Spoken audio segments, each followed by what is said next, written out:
I'm on a cruise right now with many disappointed or frustrated passengers. Well, everything is going just really great for me with no unpleasant surprises, and it's all down to some checks I did in the weeks before the cruise. Welcome aboard. I'm Gary Bembridge, and I'm on a Holland America 2-week cruise from Valparaiso, Chile, right the way through to Buenos Aires. And this is what I do in the weeks before every cruise that you should do too, starting with this one. On this cruise, there are incredible sights and things to do, but so many people are missing out because they didn't do this first check.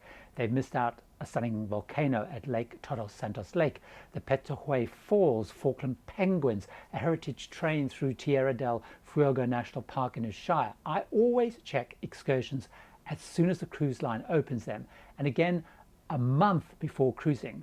For this cruise, excursions opened about 100 days before the sailing, but on others like Region 7 Seas Japan cruise, it was 9 months before. Now, because most passengers wait until they're on board, I was able to get every excursion I wanted. I made a note, by the way, of the cancellation policy, which is actually 48 hours with no penalty before an excursion. So after going to the port talks on board, I actually cancelled one of them because I saw self-exploring would actually be better in one of the ports, and again with no loss. I had every excursion I wanted. Now, doing the excursion check early also means that I know what I need to budget. Now, on this trip, Excursions added $1,200 to my cruise. By checking early, I knew how much I needed. It gave me time to save up or to look at less costly alternatives with independent providers. But there's another check I recommend also doing at least a month before the cruise. On this trip, I keep seeing people having to fit their dining around other people's plans, not set their own agenda. Around 4 weeks before the cruise, I check and I make dining reservations. Now, on some lines, they're not on here. I can also book my anytime dining slots as well as specialty dining. By doing it, then I got the days and the times exactly that I wanted. If I'd waited until on board, I could see on the app that my favorite times were actually already fully booked. Again, as there's no penalty for cancelling, I could adjust during the cruise, which I actually did to join some people that I met on different days for dinner, for example. Now, on this cruise, the check-in was a bit chaotic, partly because the port agents were a bit disorganized, but I actually saw many guests were not ready either. Now, let me talk about the checks and things that I do that made boarding so much smoother for me. First of all, I check if there is a cruise line app, and I download it while on home Wi-Fi, and I get familiar with it. On Holland America, their Navigator app is critical for boarding, and again, once you're on board, it's used to do the pre-boarding process, like the check-in, the health screening questionnaire, adding your credit card. It then held my boarding passcode, which is scanned to enable faster boarding. Once on board, by the way, it has a daily program, it has my tour tickets, ability to book dining and excursions, check my onboard statement, chat with guest services, emergency contact details for the ship, and so on. But also for this trip, Holland America used the Verifly app, where I could upload the required vaccination proof and the COVID test that I needed for pre-screening. It then gave me a green good to cruise pass, so I could then use an express lane at check-in instead of lining up like many other people had to do to have all those things checked. So checking for the cruise line app and doing online check-in well before the trip is key. Now, as soon as check-in has been done online, the baggage tags are normally generated, so I print those out rather than wait until checking in at the port. I attach them before I get to the port. Now, this sped up my check-in because on this cruise the baggage drop was some distance from the check-in area, and I saw people arriving without their baggage tags being printed and attached, and they had to wait in a line while someone had to find and confirm their cabin and manually prepare baggage tags. So that just makes life so much easier. I also saw some confusion at check-in and when I first was on board because people didn't follow my next check, which is to carefully read every single email that the line sends in the run-up to the cruise, even if they look repetitive. Now, on this trip, for example, there were many changes, which if I'd missed them, could have meant not making the cruise or being denied boarding. For example, the actual embarkation port that we were departing from changed from San Antonio to Valparaiso. They are really far apart, and arriving, of course, at the wrong one would have been pretty disastrous. Next, as I've mentioned, this cruise added specific requirements for vaccine booster, a COVID test within a set time period, and then a close to cruise rule that if I had been in China, it actually had to be a PCR test. Not having these would have meant denial of boarding. Also close to the cruise, they advised masks were going to be required for the first couple of days, so I could then make sure that I'd packed those that I like. An update also came with an allocated check-in time of 11 a.m. for me, which they were enforcing. So arriving at a different time would have meant hanging around if you had a later time, for example. So keep reading and carefully checking every single email update.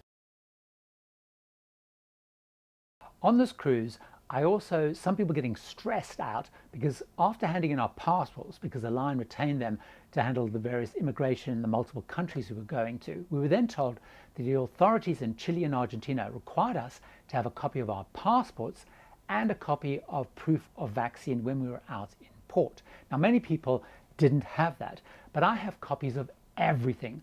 I create a folder for every cruise that has everything from leaving home to returning home. It means I have everything I may need to check along the way.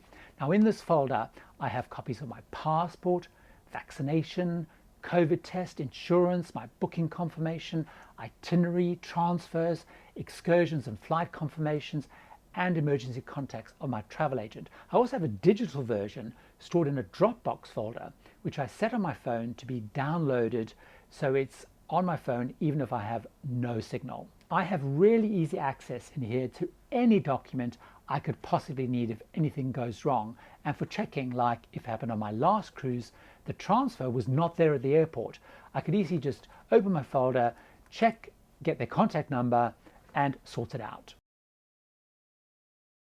Another area I saw people stumbling over was cash and paying for things in port on this trip.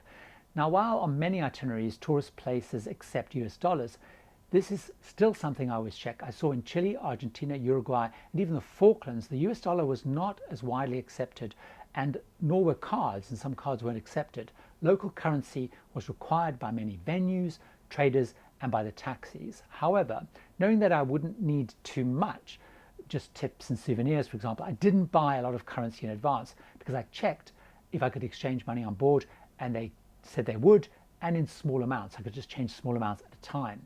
I also, though, checked I had US dollars in a range of bills because I like to use those for tipping and gratuities once I'm on board. It's also, by the way, worth letting your credit card company know that you will be traveling internationally.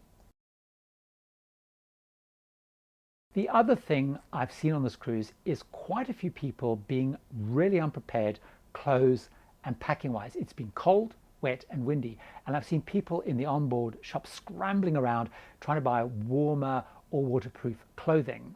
Before I go on a cruise, I check 4 things before I even start packing. First, I download a cruise packing list to remind me. I have one if you want that, by the way, but I also check online if someone has done one specific to the itinerary. Next, I check the latest on the dress code. On Holland America, I know although they have dressy nights, it's not particularly strongly adhered to, and I can get away with at most kind of a collared shirt and some smartish trousers. They also often have an orange themed night, so I brought something for that as well. Thirdly, I review my excursions to see if I need anything like hiking boots or other gear that I don't usually take with me. Then I put all the ports on my phone weather app to see what I need. It was clear when I looked at that temperatures would vary from really cold to really, really hot. So I needed layers, a waterproof outer layer, a warm hat, but I also needed swimming trunks.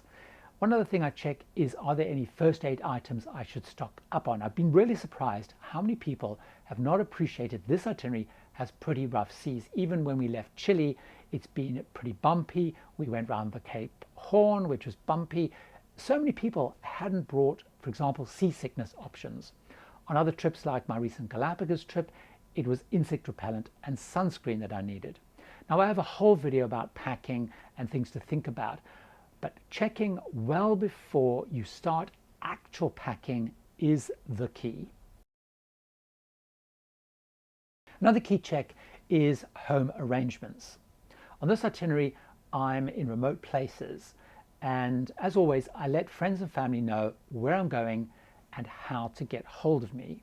I check on the best way to do that. So for example, I found that my mobile phone plan only gave me roaming with no fees in Chile, but in none of the other countries. It was really expensive, and there's also many sea days on this trip.